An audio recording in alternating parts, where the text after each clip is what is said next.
Red? It's red! It's red! Seiko! Yes! Oh my god, this is like combination of Skyward Sword. Yes, it is likely to be that big, especially if the sequel to The Legend of Zelda Breath of the Wild shows up again. After all, we need more footage and proper gameplay from the 20th Zelda game, and hopefully a title now that we're definitely less than 1 year away from its spring 2023 release. Well, that, and the fact that before this direct we still have no replacement Zelda game with a 2022 release. But that could easily change with this Nintendo Direct, so be sure to leave a like, subscribe and press the notification bell, as by doing so we get past 300,000 subscribers for my 30th birthday on June 13th, and unlock our big Switch OLED plus game giveaway. First and foremost, Ubisoft is absent with a summer presentation this year for the first time, meaning that Mario + Rabbids Sparks of Hope, which keep in mind is a Switch exclusive and still has a 2022 release window, could show up in Nintendo's upcoming Direct instead. No matter what, it will definitely come out of the Fire Emblem Warriors 3 Hopes, which is out on June 24th,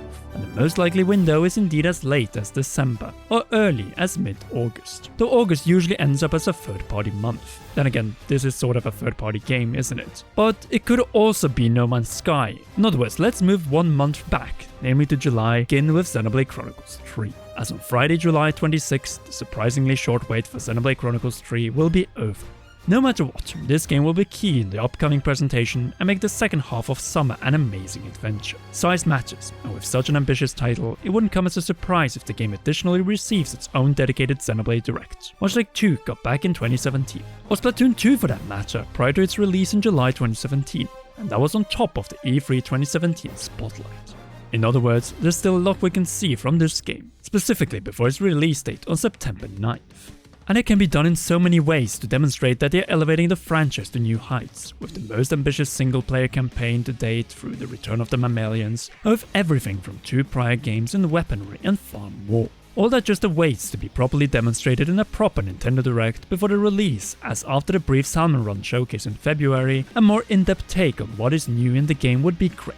Then again, as mentioned, Splatoon 3 could also get a dedicated Direct of its own, and this is a very interesting perspective that we have to go over, namely how Nintendo could pack this summer until late September with multiple different Directs, ranging from a general, dedicated Xenoblade 3 and Splatoon 3, and then a September Direct, say on Thursday, September 1st. All before the release of Splatoon 3, then I haven't even counted the build-up of Pokemon Gen 9. It may or may not skip both general directs or show up in one of them, like Pokemon Sword and Shield did during the E3 2019 Nintendo Direct. We got a new Pokemon trailer on June 1st. Now it remains to be seen if we get to see one of the gym leaders of this non-linear open world introduced, perhaps even with the title of the region. Anyway, Pokemon Scarlet and Violet arrive on November 18. With far less information currently than before E3 2019, we could learn more about the first open world Pokemon title in this Direct. Repeating the 2019 strategy of Gen 8 for Pokemon Gen 9 set in a deeply diverse and historic Iberia makes too much sense. I will leave it at that, because I don't think we can expect to see much more beyond that. Naturally, this Summer Direct will also focus on other already announced titles such as Live Alive, with its gorgeous Octopath and Triangle strategy style, unless Hollow Knight Silksong wants to show up again. After all, the last time we saw the game was E3 2019, so exactly 3 years ago.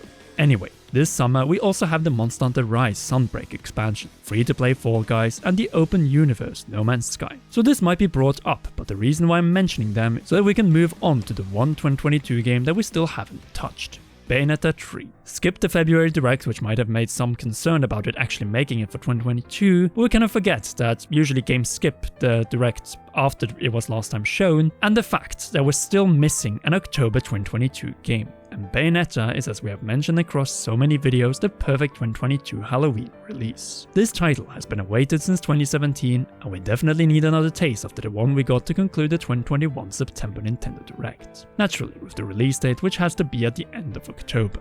And yes, there have been also speculations regarding the sequel to Astral Chain, as the mascot of that game has been used as a distraction for Bayonetta in the past. Some are saying 2023, so perhaps Bayonetta 2022, Astral Chain 2 2023. And just like that, we have mentioned our first new reveal, because we haven't mentioned a single new reveal before that, and still witness how packed the second half of 2022 is. And that is despite the delay of its arguably biggest game and the Mario movie, which might also impact Mario + Rabbids Sparks of Hope's release. I still have my fingers crossed for a December release for that game, but before that we at least need 1 or 2 more heavily rumored reviews, as both Zelda and Metroid have so far no releases in 2022, and it is very likely that this is subject to change. I'll keep this one brief, so we can get over to the main course of both towards the end of the video, but yes, the Wind Waker HD and Twilight Princess HD for Zelda might be on the way for the Nintendo Switch after sticking for 6+ years on the Wii U. We will see if both will be bundled together, which will be a dream come true. But even if not, bringing back the Wind Waker for its 20th anniversary will be a perfect compensation for no Breath of the Wild sequel release in the second half of 2022.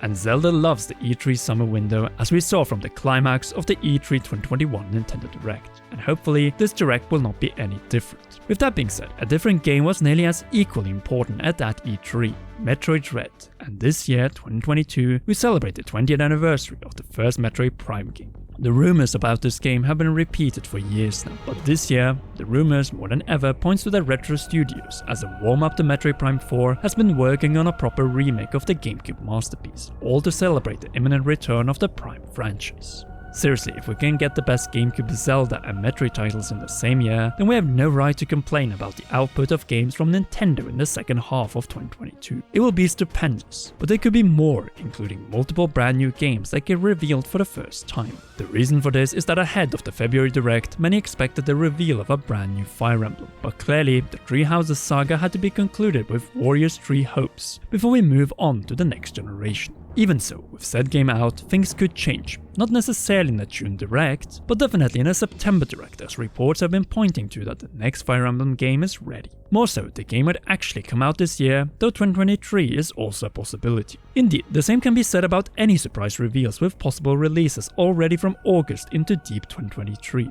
As in our discussion with Roger Space, he brought up Kid Icarus and or F-Zero, but a new Donkey Kong makes far more sense. A new 3D Donkey Kong, seeing that we have had 2 country games in the 2010s, but no 3D Banana Adventures is the rare one Nintendo 64 game. It and its Monkey Rap.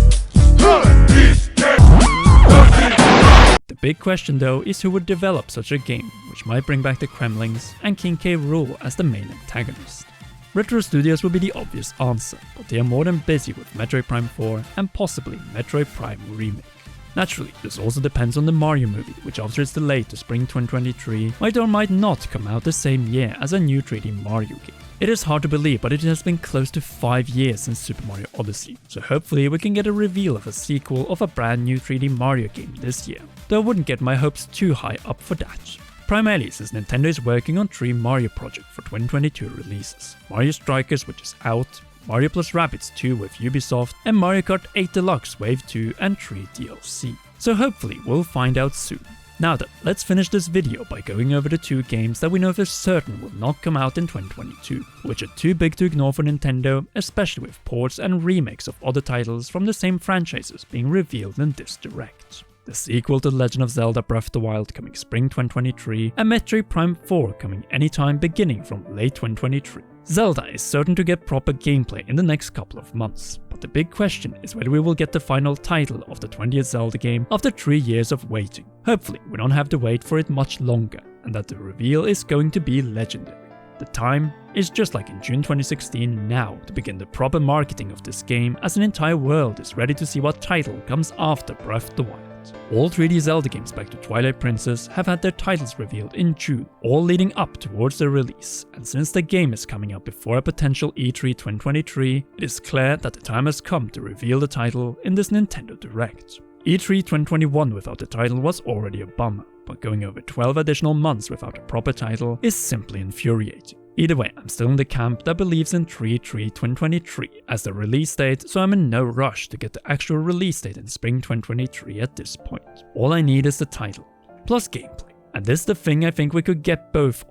One in the first proper trailer, just like in 2016, and the other in the treehouse right after, providing not necessarily hours of gameplay, but at least 30 to 45 minutes. Perhaps within one of the game's dungeons, if they are finally confirmed in the game's first 3-minute long trailer, after over 3 years of waiting for exactly that. Nintendo and Zelda team, this is exactly how everyone ignores the other presentations and you steal the show with your biggest 2023 title. Now if only we could get a 30-minute gameplay session and then later on 3/3/23 as release date, then you have the perfect setup for the marketing of this game after the true title has been revealed. And on top of that, I also would say it's probable that we see Metroid Prime 4 again, after only teasing its development in the E3 2021 Direct right before revealing Metroid Dread. The timing would be perfect during this 20th anniversary of Metroid Prime, hopefully in combination with the reveal of Metroid Prime Remake.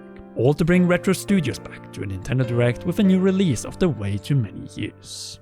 And that is all beside the obvious Pikmin 4 mention, Mario Kart being the new Smash DLC reveal hype, and some big third-party port, though No Man's Sky might already be considered that one this summer. So now that we have gone over the likely Direct games, be sure to leave a like, subscribe to the channel to get us finally past 300,000 subscribers and unlock our Switch OLED Plus game giveaway, with just a few hundreds away.